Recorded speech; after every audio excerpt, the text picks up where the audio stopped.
So here's what we're following this morning. Secretary of State Marco Rubio says the United States will start aggressively revoking Chinese student visas. Meanwhile, the U.S. International Trade Court striking down most of President Trump's tariffs. The White House now pushing back. And then there's the story of Elon Musk. He confirms he is leaving Doge. That was expected.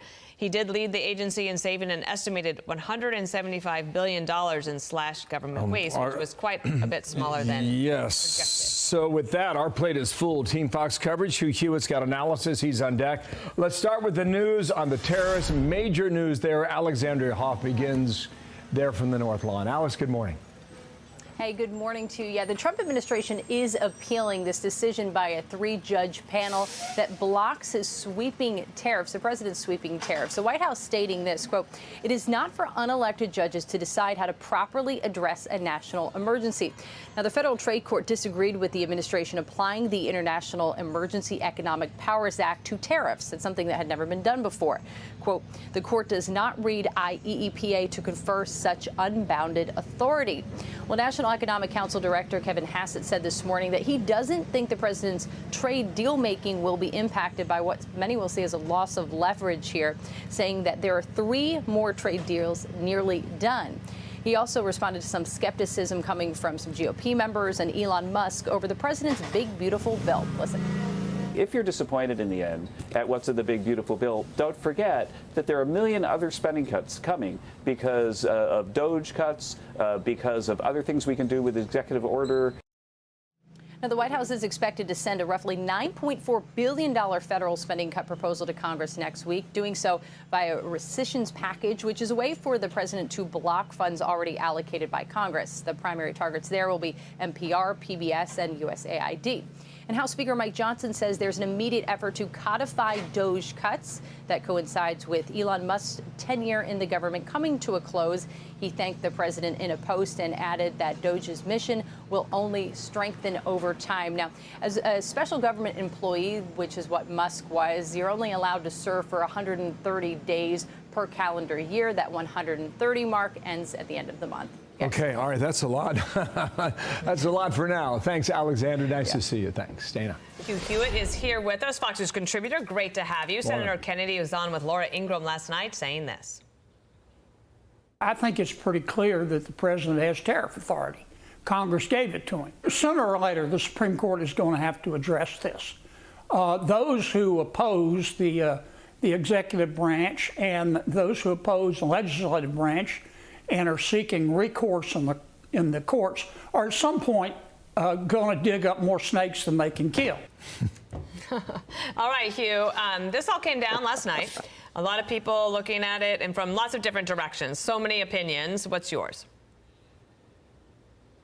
Well, good morning, Dana. Good morning, Bill. I read the opinion this morning by Judges Katzman, Reif, and Rustani. The trade court is just another district court. It just has 3 district court judges hearing this. They're very good at trade matters, not so good at con law. It will be appealed to the Federal Circuit. It will eventually end up at the Supreme Court. I understand their ruling on the International Emergency Economic Powers Act, but they don't do a lot of con law, and I do not understand why they did not stay their injunction, because they are messing up a lot of ongoing negotiations. So I think it was reckless in the extreme for 3 district court judges to mess up all these international trade issues.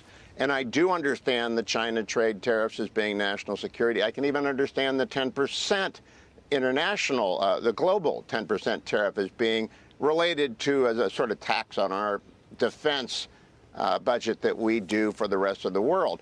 So whatever the opinion of these 3 judges, they're just district judges. They're not very self-aware. It's got to get up to the Federal Circuit. I hope it's stayed immediately. It's got to eventually go to the Supreme Court because the IEEP it's a case of first impression for this kind of a question under the IEEP of 77. So it'll eventually get to the Supreme Court. So I just wish they had stayed it, and I hope the Federal Circuit stays it today. Okay, this is like the court in the corner, right? Who had ever heard of it? But, you know, I mean, most of us had not, and 95% of the people watching same. Now, with regard to Secretary of State Marco Rubio, he wants to crack down on the number of visas given to Chinese students. Read 2 things for you here. The investigation uncovering Chinese academic espionage at Stanford. You know, you're quite familiar with that. And here are the number of student visas from China It's the line in yellow versus other countries, which is the line above it in gray. So significant number of students from China. What do you think about the merits of this, Hugh? I think they're great merits. I would revoke every single one of them until, for example, Jimmy Lai is freed by Xi Jinping, the General Secretary of the Communist Party there. And I would send them all back and then carefully vet every one of them, because it is well known, and it was known in Trump 1, that most of the students here on visas from China are under duress of the communists in China, meaning that they've got family, they've got friends, they've got instructions, and not all. But if you've got 300,000, I believe that's the number, students here from the PRC, they're all beholden to the Chinese Communist Party one way or the other.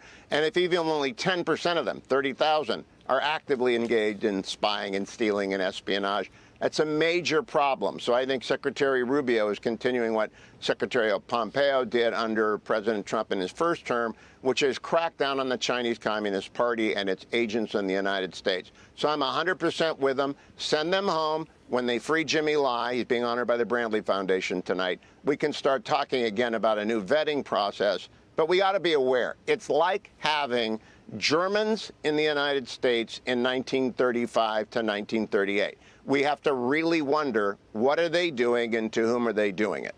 President Xi's daughter herself actually attended Harvard. In 2014, she graduated. She was had a pseudonym that she graduated under.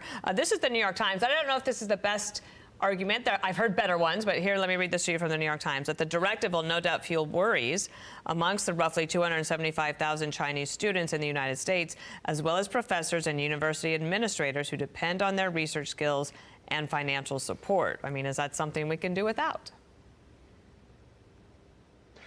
You know, Dana, I'm sympathetic to some of these who are innocent, but I'm worried about the national security of the United States. And the fact of the matter is, the largest espionage operation ever conducted in history is being conducted by the CCP against us right now. We are in Cold War 2.0. People have to wake up. Secretary Rubio was chair of the Senate Intelligence Committee before he went over to Foggy Bottom. He knows of which he speaks, and pretty much everybody who studies this space knows that this is a problem. We've just ignored it because the money they bring to the universities is so great.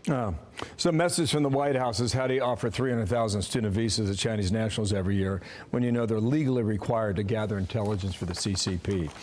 Hewitt, we'll see where it goes. Hugh, thank you. Hugh Hewitt, we'll see where that goes. Thanks for coming on. Good to talk to you. Okay, you too. Bye-bye. I'm Steve Ducey. I'm Brian Kilmeade. And I'm Ainsley Earhart. And click here to subscribe to the Fox News YouTube page to catch our hottest interviews and most compelling analysis.